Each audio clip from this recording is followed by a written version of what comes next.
Life can be messy, Life can be unpredictable, but a whole lot of love. and a little wine makes it all work. This is Love and Jesus Juice.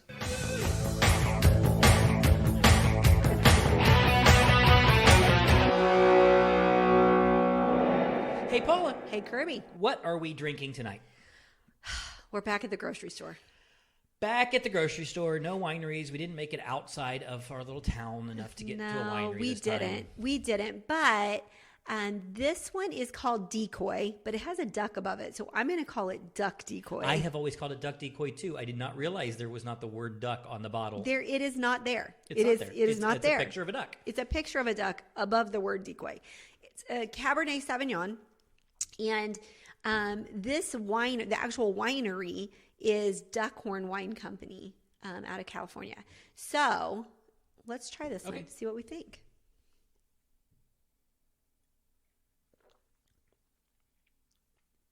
You said you let this breathe for a little while. I did let this breathe for a little while.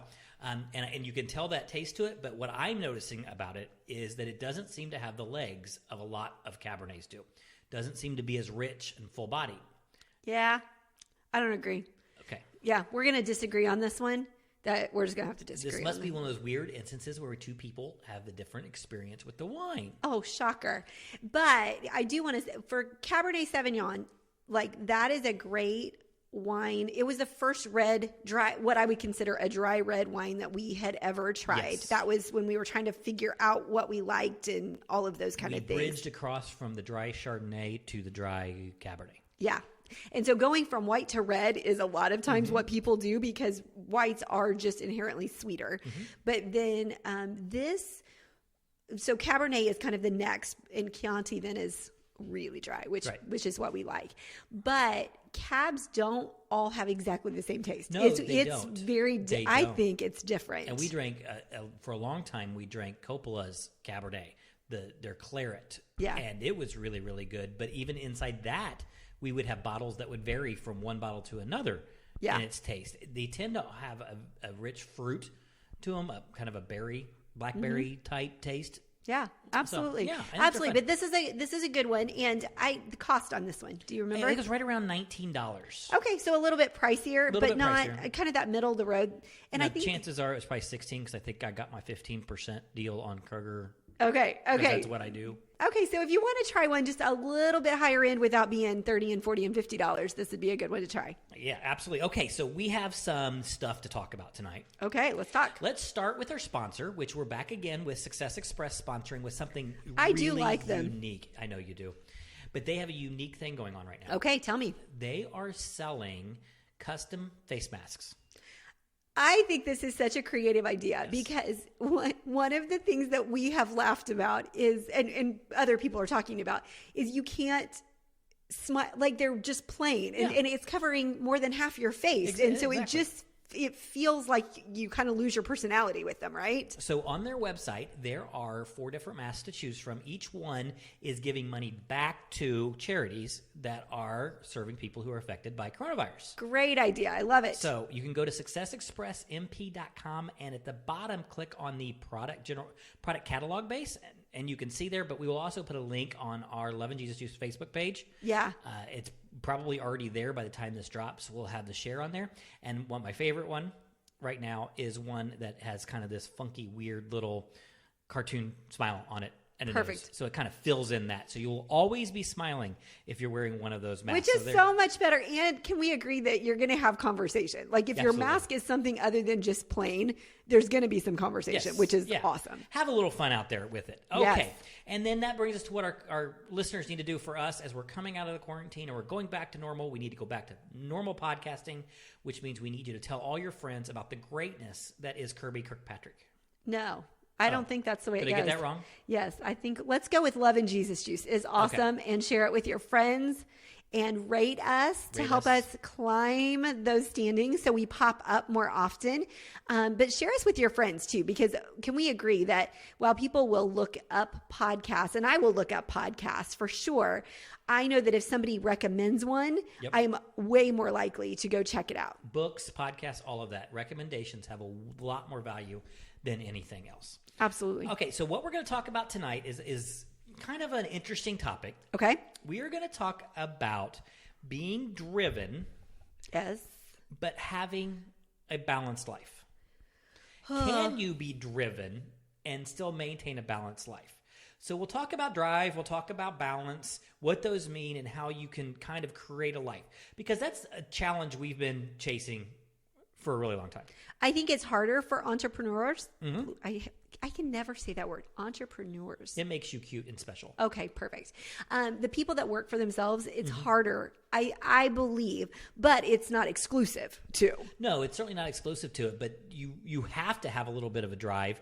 The difference between entrepreneurs, as you're building your business and you're getting in there and you're getting your name out there, the drive is sometimes the difference between eating and not eating. It's a survival thing. Yeah, absolutely. Then there's just drive for accomplishment. That's a really good point. I didn't have that in my notes. Where does drive come from at different points? Mm-hmm. And it is. There's times when it's pure survival. Right. And we've definitely experienced that with both of our businesses as we've gone through different parts of growing them. That is very different than you went and got a teaching degree, and in your drive to be a good teacher was there. Absolutely. Mm-hmm. But it was different than it is for an entrepreneur. Yeah. You clock in, you clock out. Mm-hmm. But when you have to drive to eat, sometimes balance has to be set on the shelf. And there are definitely times for that. And I talk about that even with people I coach, that, there are times where you have to say, for now, I've got to do this. Right. I've got to do this to get over the hump. And so, yeah, I think there is a part of that has to play into the conversation. And then there's the drive when you've already made it.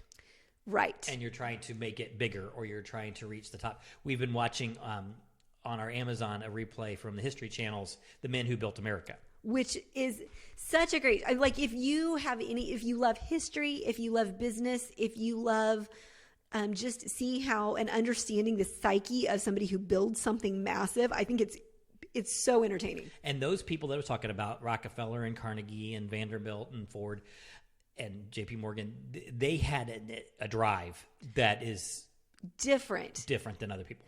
And it was a different time in that age, right or wrong, men worked and women stayed home. Yeah. Right? And so they didn't, I don't know what kind of parents they were. I have no concept of nobody ever would have second guessed them. But nobody, right, exactly. But they were able to be more one-sided, yes. I guess, in the way that is. And I don't personally want that drive. The drive that they have is not is a little too much for me. Yeah. Yeah. And it's so hard because sometimes we don't find out we have that drive until our passion becomes forefront. Because the drive, I think for me, drive follows passion. Okay. It isn't that I'm just driven to work. I'm not driven to just go do. I'm driven to follow when I feel passionate about something, that's why I don't want to stop working. Right. I want my day to be longer. I can't get my brain to turn off before I go to bed. I've got to get up and work in the middle of the night or whatever the case may be. All of that tends to coincide, well, at least when I was younger, with being passionate about something. Now I'm kind of older and it just don't get up in the middle of the night anymore. Well, and you know what, as you're saying that, they were passionate to be the number one. They were the richest man in the world. That's what they were striving for. They happened to have had the industry, but the industry was secondary to the goal of. So so they were driven by that passion is your thought process. They were driven by that passion to be the number one. Mm-hmm. Yeah. Yeah. And so I think chase it. So let me ask this. What does it mean to be driven first? Okay. What does that look like to you? If somebody were to say that, or somebody tried to claim that they are driven and you're sitting there going, are you? Yeah. Are you? What does it look like to be driven? I think you hit the nail on the head. Are you passionate about this?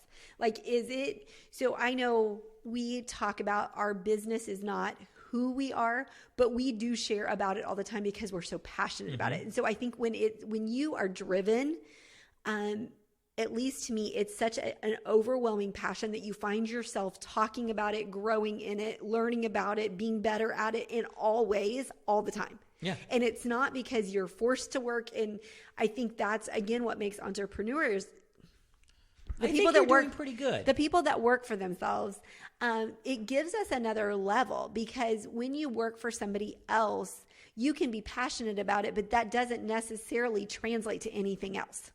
Well, yeah, and when you own a business and you have people working for you, if you can find those people Oh, who have ownership keep and them. a passion for it, you'll pay them everything you possibly can, because that's the holy grail of an employee. Right, exactly. So driven, to me, I think you totally said it's a passion for what you do and how you do it, and it literally is in every fiber of everything that you do. Okay, so in terms of physically or outwardly, what would it look like? Because it's hard to see passion. I mean, you can see the action as a result of passion, but Oh, that's a good question. how do you know somebody's driven by watching them? Right. I watch them not let things derail them. It doesn't mean that things don't frustrate them or discourage them, but they don't derail them. So they quickly go from not can I, but how can I? And so that bridge there of, okay, it didn't work this way, I guess that wasn't meant to be, is, okay, that didn't work. Who am I going to talk to? Who's the next, like, what book am I going to read? How am I going to figure this out? Because the mission is still the same. Right. And so that drive keeps them on that. It is, getting there is non-negotiable. It's just how they're going to get there. I think it's interesting that is exactly the direction you went so fast, because I would say the same thing. I would talk about enthusiasm. I would talk about just their whole thought process is about achieving something. Whatever that is. And that really can be, I mean, being at the top of a business, but it can be starting a mission. It can be a non-for-profit. Being an Olympic swimmer. It can be literally, it's not about a particular goal that meets it, right? And the funny part is, a lot of the people we have talked to and coached over the time, if you ask them what does being driven look like, they would answer the question, they work all the time. Right. They're obsessed. Right. They ignore other people. They're distracted. It would be all of these sets of words. What is it? There's no like, they have no shut off valve. They yes. They're going to burn out. Yes. It's all focused on what would be negative, and the people who do this have no drive or very little drive of their own. Often, yes. Or they haven't found the thing they're willing to drive for, right, or be driven for. And so it's just interesting, because I think as entrepreneurs, you do good. Well, I think you do it just as entrepreneurs. Okay, you're not too far off. Okay, got it. We go to, okay, where does the positive come out of it? My next question was actually, is drive a good or a bad thing? But I think we kind of answered it, because it isn't a good or a bad thing. It's, where do you start? Right. And what, like, drive in these men from from the past. Yes. Yeah, exactly. I think there's potentially, and again, I'm only saying this based on the show. I've not read enough books. I did not personally know them. There is a fine line between driven and obsession. Mm-hmm, always. And I think anything, and we talk about this all the time, anything taken to an extreme becomes a negative, anything positive. Literally, I can't think of anything positive that you can take to an extreme and it doesn't become a negative. And I know from watching your journey, that was a something you had to come to terms with. Right. Because you were, as a younger you tended to see drive as obsession. It was I didn't really understand it. I don't think I really understood passion. I was raised where we just worked really hard. And what I think now I look back on, I think there was a lot of stress involved, and maybe there was no passion. And so just like you talked about, when there had to be money, there were other people that were counting on, whether it was farming or whether it was business or whatever it was, there were so many other people counting on you to make it happen. If you're not passionate about it, then it looks harder and it looks more all-consuming, because it's not passion. Which segues into, are you driven because you're of nature or nurture? Are you born being a driven person, or are you nurtured to be a driven person? And I think you are a driven person. Yeah. But I think, like you said, you saw driven as somebody who just works hard. Right. That's what I knew, because the people around me worked hard. Like I know how to work hard. I was raised how to work hard. I was surrounded by hard workers. It's probably from a farm community, small town. Like, those people, farmers, work hard. Right. Hard. Absolutely. And I think I was nurtured to be a hard worker, to be driven. I had to go the other direction, backtracking a little bit. I had to go the other direction. I had to come down from obsession to driven. Mm-hmm, for sure. Because I would tend to work. I remember I loved all-nighters when I was younger. I would work 16, 17 hours and then collapse for 2 days. But I worked out of obsession. You know what's so interesting about that is you're saying that think about how we work out. Well, yeah, we obsess and then we don't. No. For you, I will go steady. Yeah, that's true. Yes. You will go hard and then stop. And so I think that's just, again, a personality. Right. There's no right or wrong to that. Mm-hmm. Just I'm a more of a steady climb, steady attacker, I guess. But then on the other side of it, even though we're evidence that it's nurture, you see throughout success in history, the nature side of it. Even in that show that we were talking about, Rockefeller's dad was a deadbeat. Yeah. His drive came from something that was inherently born or almost a psychological had to make up for. Yeah, it had to be the whatever opposite. It was. Had to be different. Yeah, so absolutely. To me, it's fascinating. What do you think it is?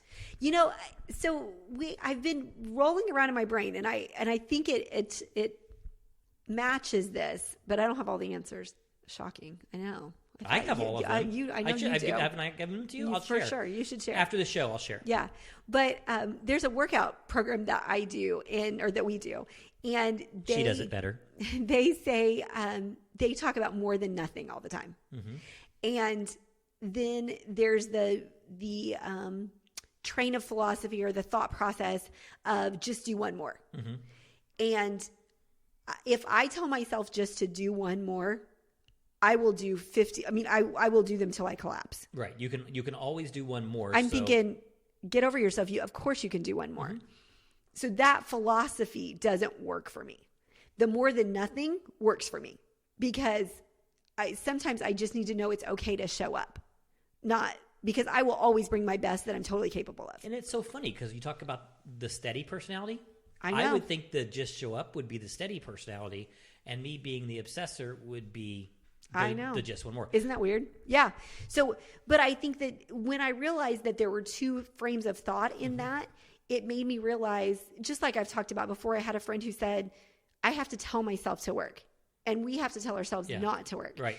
Neither one of them are better or worse at all. It's just the reality. And so I don't know, because the person in particular that said that to me is at the top of her career as well. Mm-hmm. And so it doesn't make her less productive or less successful at all. And so one or the other doesn't make you successful. It's just how you have to look at it. And again, it comes from probably, my guess is, from a passion of what they're doing, and they're just figuring out what their thought process needs to be. And sometimes you have to remind yourself that what you're doing is your passion. Yes. Because once it becomes a daily rote behavior, it's very easy to forget that you started it because it was your passion. Well, and don't you think, at least for me, unless I want to live a completely inharmonious life, there have been times where, yes, I could have moved faster, differently, whatever, and could have changed things up enough to keep it from being the same.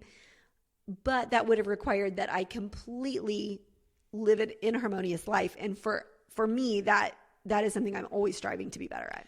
And so we talk a lot about, or people talk about having a life-work balance. Yeah. You use the word harmonious. Yeah. And we kind of made a shift of that a few years ago. Right. As we were putting together this program we call Born to Fly 360. But it's about not a balanced life, because balance indicates the same weight on each side of the teeter-totter. Right. And the reality is there are some parts of your life that require more time, energy, and effort. Yeah, absolutely. In different areas, right? And at different times. Yes. So we talk about our harmonious life, where we feed the monsters that make us up. I think we do it. Yeah, we do it intentionally. Like, what does this need to look like? And in this season, and I heard somebody say years ago too, you talk to the people that are the most important to you within that. So your husband, your kids, and so if you're all on the same page, it is easier to live in harmony knowing that you're going to put more energy into one area than another at a particular time. Right. So if you've got little babies at home and, this is the season where you need to spend more time there, it may require that you don't move ahead in your career as fast, or you don't cook every meal at the church for, different things or whatever. But that's a choice. So is it balanced? I don't believe balance exists, but I believe harmony when everybody's on the same page does. The phrase or the concept of this is not my season. Yeah. We were on church boards for 10 years. Absolutely. And we got to the point where we finally said, okay, that season for now is past. Yeah. It may come again, but we fulfilled that. Now it's time for that to be somebody else's season. That seat can be filled by somebody else. It's funny. My deacon seat is being filled by my retired mother, basically. Right now, and I think that's great because sometimes you have to get out of the way for other people to grow. You do, and I think a big part of it for us was I don't know that I felt like I had done. I mean, the way you worded it was, we've done our job. It's time for somebody else to take over. I look at it as there's only so much of me to go around. And so I have to choose what I put out or take in. Right. And so for me right now, if I choose to continue to do that, then I have to let other things go or vice versa. Right. And so, it's a same thing. I just have to look at it differently. So because I don't think it's somebody else's job, I think. Well, I think you look at it like it's all of the results of those decisions. Yeah. You are blessing somebody when you get out of the way. You Definitely. may need to get out of the way because it's not your season, or so that you can apply it in a different direction because you have kids and it's the season to be a mother, or it's a peak time of building your business, or you built your business, you were steady for a while and you started to do attrition, and you got to go forward again. Yeah. Because nothing is permanent. Yeah. Yeah. But what is permanent is that you have to evaluate and look at it regularly. Right now, we are kind of in this new window of people working from home that they've never done. Yeah. We just saw today that Twitter has announced that all of their employees, if they can get their work done, can forever work from home. Which we had said all along that this was coming. Absolutely. I didn't know about Twitter, specifically, but yeah, absolutely. And it's funny because when I read these articles of these companies that are starting to do it, they're all talking about people who are no longer going to have the 1 hour each way commute taking up their time. And I'm thinking, okay, reporters, get out of New York and LA. Yes. Because we don't have 1 hour commutes in a lot of places. Right. But the fact still remains, the thought is, you're going to have all this free time to do other stuff. Yeah. You'll be able to paint your house. You'll be able to plant a garden. You'll have hobbies because you don't have your commute every day. But what's happening instead is these employees are replacing the commute time with more work. Yeah. And when they replace it with more work, they're starting to get into that natural, what I do is my work. And they're losing that harmony / balance, whichever way you want to look at it, and it's kind of sneaking up on them. Do you think people are working more? According to the statistics. Okay. And what they used was the hours and time and the volume of people logging into virtual VPNs into their company's thing and checking their emails. I mean, there's data that they can figure that out. Now, I don't know if they're logging in and then going off and doing something else. I don't know if they're not working as much time in different types of the day. There's data can always be manipulated to a degree, but statistically speaking, according to the tech people, that's they're seeing this growth of it happening in hours that people were working before and overall length of time. Okay. And I think if you're asking the children, they're working more, because this is what I know, having had children in our house and being self-employed. They think you are working more than you actually are when they see you working. Right. We've always said that about people that we work with, that they say you work all the time. No, you only see me when I'm working because you are a part of my work. Right. So your perspective is a little bit slanted because of course, I work with you, so therefore you only see me when I'm working. Exactly, the sample of data that you see. Right. And It's kind of like the Facebook paradigm. Somebody puts all this happiness on Facebook, you think their life is happy. Well, that's because they don't put the 90% of crap. Which you don't need to, please. No, please don't do that just to make it all work out. Yeah, right. But the comparison game always comes in with a snapshot that you see from your point of view. Right. And for a child, even a teenager, when you get up and you leave the house and you go work and you come back at 5 o'clock, they're not thinking about you for that 8 hours. Right.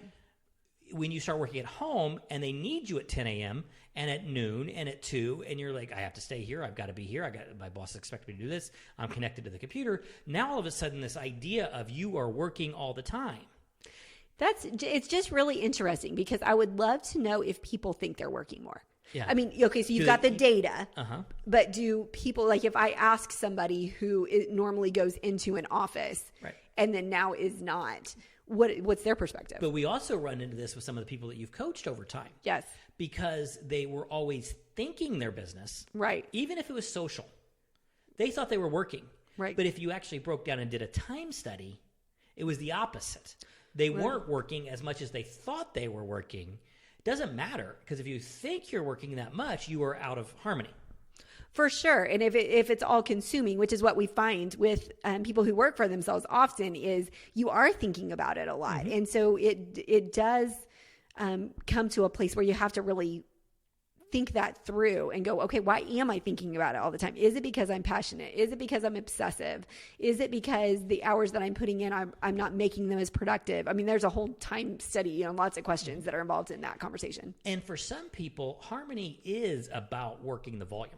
Yeah. They only feel harmonious when they work the volume, but they recognize the importance of other people not being disrupted as a result of that. We watched a documentary just last night on Garry Marshall. Yeah.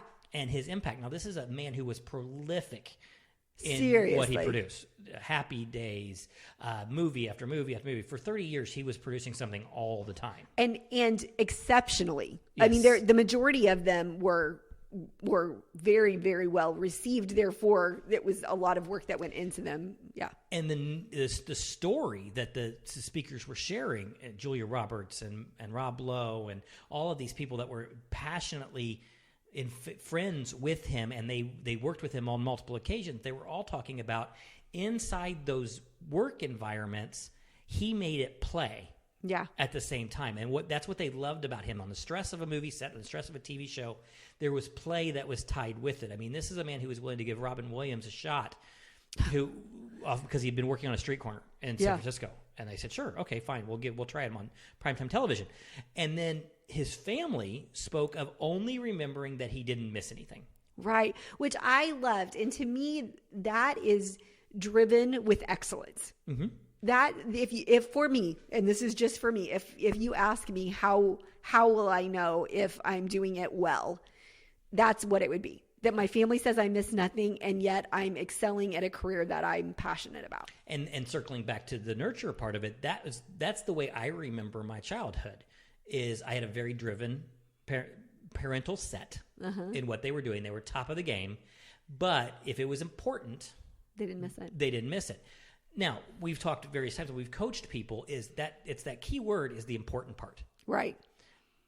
We had people who could be great, but what they were thinking was to have harmony, they needed to be at everything so their children didn't miss out. Right. And what we've always said, and was definitely the experience that specifically that your parents always said, was what is it important that we're at? Because once you ask that question, I think most parents are going to be shocked at what their kids say. They are not going to say, I would say 99% of them are not going to say all of the things that you think are important. Exactly. They're not going to want you there near as much as you think you need to be. Right. And the ones who are trying to put it, you need to really kind of get down to the motivation and figure out where it's coming from. Is there something else? Are they parents of a split marriage? Is there an attention-seeking behavior? Is there something else that's going on? Because a well-adjusted preteen teenager should be moving out onto their own and want that independence. Yeah, hopefully. I mean, I know as an 11-year-old boy, the last thing I wanted was mom in a lawn chair at baseball practice, or dad trying to insert himself in everything. Because I had people on teams whose parents did that, and I remember sitting on the sidelines going, "Okay, coach, dad, not my dad. You need to leave because you're just being a jerk." And so that's kind of part of that, realizing harmony is understanding not just what do you need, what does your family need, what do your friends need, and creating a pattern that works for all of you. And knowing that it's specific to every person. So if your kid, it's really important to your kid that you coach a team, then by all means coach a team. Yep. That's not to say that parents shouldn't coach, because there will be no coaches. But just understanding why you're doing it and understanding that there's trade-offs for everything you say yes to. Mm-hmm. There has to be less for something else. Yes. And is that okay? Mm-hmm. And I think driven in the best sense is when what gets your less is okay with everybody that needs to have a say in it. Which is kind of the last little piece to this as we wrap up, is if you are a family member of a driven individual, you have to understand to accept that, mm-hmm. or it's not going to work. Garry Marshall's wife understood where his primary drive was, because she also knew where his primary love was. Well, and she didn't seem to be a jealous person of that. It was like, this is the best version of him. Yeah. And I love him for who he is. So I accept that. That's part of okay with us. And I think every family, you can't look at somebody else and say, I would never do that, and think like that they're wrong, because it's probably, there's a good chance it's not for them. Yeah. So if having somebody in your life who is going to have a drive in an area is going to be a problem for you, or you need to have those conversations again early in the relationship, because you need to know what you're getting into. Now, that's an ideal world. A lot of us find our drive later in our life. So the conversation has to happen inside a relationship rather than at the beginning of one. But, you hear the old phrase, you knew I wanted to be in politics when you married me. Why are you upset that I'm president of the United States and not spending any time with you? Mm-hmm. Well, it's not a secret. Yeah. It's not. That's easier said than done, though. Yes, yeah, because having a conversation before you have the child about what it's going to be like to have the child is a totally different conversation. So I think whether you had the conversation before or not, the conversation needs to continue, and the open conversation needs to continue to happen, because yes, it's okay for different conversations, but if we're specifically talking for marriage and important relationships, mm-hmm. it's an ongoing conversation. Yeah. Well, and speaking of that, and talking about the presidency, I just finished reading a book on William McKinley, and it was a perfect example of someone who was driven to be president and had a wife who was infirm, mm-hmm. and always jealous of that, but yet knew that's what his drive was. Yeah. And their relationship and his presidency was marked by how he found a way to marry the two of those together and keep both sides of both of his passions. Mm-hmm. He had to be a saint if you look at it from that perspective, because he never let off the gas in either one of them. I would have had a nervous breakdown to the degree that he had to go at excellence in both areas of that. But it is that constant engagement and conversation going, yeah, I'm driven. How do I avoid being obsessed? Mm-hmm. Yeah. How do I keep the people around me? The people that are most important to me have to be in the conversation. Yeah. Okay, well, that finishes us for another week. All right. So go like us, request us. At Love and Jesus Juice on Facebook and Instagram, and on the web at loveandjesusjuice.com. Have a great one.